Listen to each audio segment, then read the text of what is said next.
आम के 11 पत्ते लेना। कितने? 11 पत्ते लेना। और ये 11 पत्ते लेकर आप आपकी धन की कामना का उपाय इस प्रकार से करना। मेहनत करना और साथ में उपाय करना। बाबा की कृपा हुई और माता रानी की कृपा हुई तो आपकी धन से संबंधित समस्या और जो आपके ऊपर कर्जा है वह धीरे धीरे समाप्त होगा। चलिए तो वीडियो शुरू करते हैं। सबसे पहले आपको क्या करना है, 11 आम के पत्ते ले लेने हैं।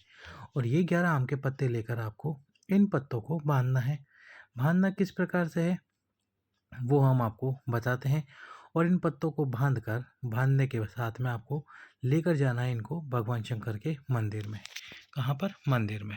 तो सबसे पहले आम के 11 पत्ते इस प्रकार से ले लेना और उनको एक के ऊपर एक आपको रखते जाना है। इस प्रकार से एक के ऊपर एक आप 11 आम के पत्ते रख देना। रखने के बाद में उनको इस प्रकार से कच्चे सूत से बांध देना। कच्चा जो धागा आता है उससे बांधना। अब बांधने के बाद में आपको लेना है थोड़ा सा शहद। शहद लेकर आम के 11 पत्ते ले जो आपने बांधे हैं उनके आगे का ये जो हिस्सा है उन हिस्से पर आपको वो शहद लगाना है। थोड़े से हिस्से पर शहद लगाना है और प्रत्येक आम के पत्ते के आगे के हिस्से पर आपको शहद लगाना है। शहद लगाने के बाद में आपकी कामना जो है धन की या आपकी कोई विशेष कामना है उसका स्मरण करके आपको इन आम के 11 पत्तों को लेकर जाना है भगवान शंकर के मंदिर में। नवरात्रि की सप्तमी तिथि जो सोमवार को पड़ रही है, अष्टमी तिथि या फिर नवरात्रि की नवमी तिथि, किसी भी एक तिथि पर आप ये उपाय करें। करना कब है? सुबह कर सकते हो। सुबह समय ना मिले तो प्रदोष काल में ये उपाय कर कर आओ।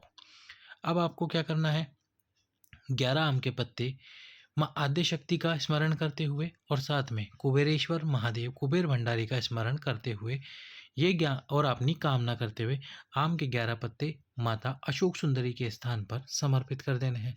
समर्पित करने के बाद में आपको जो आम के जो 11 पत्ते आपने समर्पित करे उनको समर्पित करने का तरीका भी देख लो। जो शहद वाला भाग है वो भगवान शंकर की तरफ हो और जो डंडी वाला हिस्सा है वो भगवान शंकर के चरणों की तरफ यानी कि जलाधारी की तरफ जहाँ भगवान शंकर के चरण है उस तरफ होना चाहिए। इसके बाद में पत्ते समर्पित करते समय माँ आद्यशक्ति और कुबेर भंडारी का नाम लेकर जो आपकी अनामिका उंगली है, कौन सी उंगली? अनामिका उंगली, जिसमें आप अंगूठी पहनते हो, रिंग फिंगर, जब सगाई के समय अंगूठी पहनाई जाती है उस उंगली के आगे वाले हिस्से से आपको इस शहद में से, ये जो आम के पत्तों पर शहद लगा हुआ है इसमें से एक बिंदी शहद निकालना है।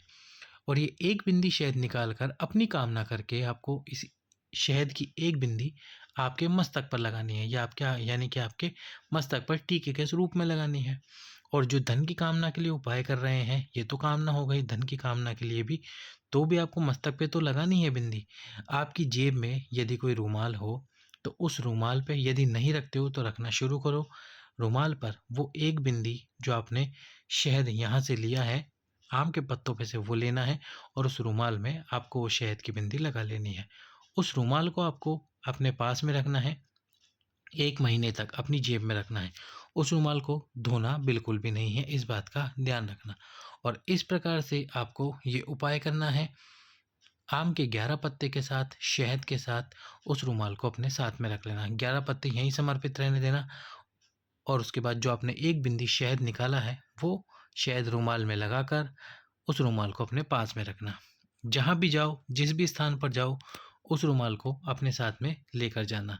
और यदि आपकी कोई दुकान है, आपकी कोई फैक्ट्री है, आपका कोई व्यापार है, तो वहाँ पर भी आप उस रूमाल को अवश्य रखना, उस दुकान के अंदर, उस फैक्ट्री के अंदर अपने पास में।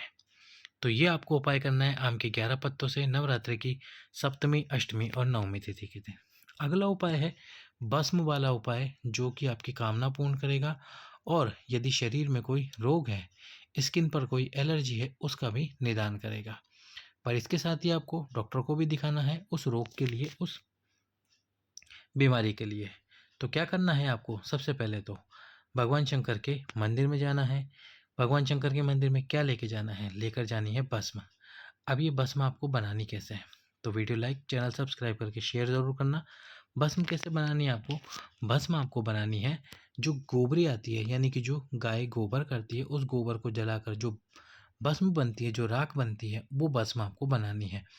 वो भस्म को बनाकर उस भस्म को आपको भगवान शंकर के शिवलिंग पे लगाना है। और शिवलिंग पर भी किस प्रकार से लगाना है? डायरेक्ट वो भस्म शिवलिंग पे नहीं लगानी, उस भस्म को आपको किसी कपड़े में ले लेना है और उस कपड़े को जब हम ऐसे हिलाते हैं, फटकारते हैं, तो उसमें से भस्म निकल के गिरेगी और वो भस्म शिवलिंग के ऊपर इस प्रकार से गिरती जाएगी। जब भस्म शिवलिंग के ऊपर समर्पित कर दो, इस प्रकार से समर्पित करते जब भस्म समर्पित हो जाए, नवरात्रि के किसी भी एक दिन जाना भस्म को लेकर और समर्पित कर देना शिवलिंग पे। समर्पित करने के बाद में ये सारी भस्म आपको उठाकर किसी पात्र में, कटोरी में लेकर आ जानी है वापस। उठाकर कटोरी या पात्र में भस्म को लाकर अपने घर में जो सरसों का तेल हो, उस सरसों के तेल में उस भस्म को डालकर रख देना। अब इसके बाद में 15 दिन तक उस भस्म को उसी तेल में रहने देना और प्रतिदिन जब 15 दिन पूर्ण हो जाए तो उस तेल की और भस्म की बिंदी अपने मस्तक पर लगाना। जो आपकी कामना है उस कामना का स्मरण करते हुए, जो आपकी मनोकामना है उस मनोकामना का स्मरण करते हुए। यदि आपके पति या आप स्वयं कोई व्यक्ति ये उपाय कर रहा है और घर से जब भी बाहर जाए तो बाहर जाते समय उस भस्म की बिंदी अपने मस्तक पर लगा कर जाए। गुप्त नवरात्रि के समय पर भस्म वाला उपाय अवश्य ही कीजिए। चाहे गुप्त नवरात्रि हो या कोई से भी नवरात्रि हो, आप भस्म वाला उपाय कभी भी कर सकते हैं। तो इस प्रकार से भस्म वाला उपाय आपको करना है रोग के लिए। और यदि स्किन पर कोई रोग हो गया है तो आप उस जगह पर भी वो भस्म जिसको आपने सरसों के तेल में मिलाया है उसको लगा सकते हैं।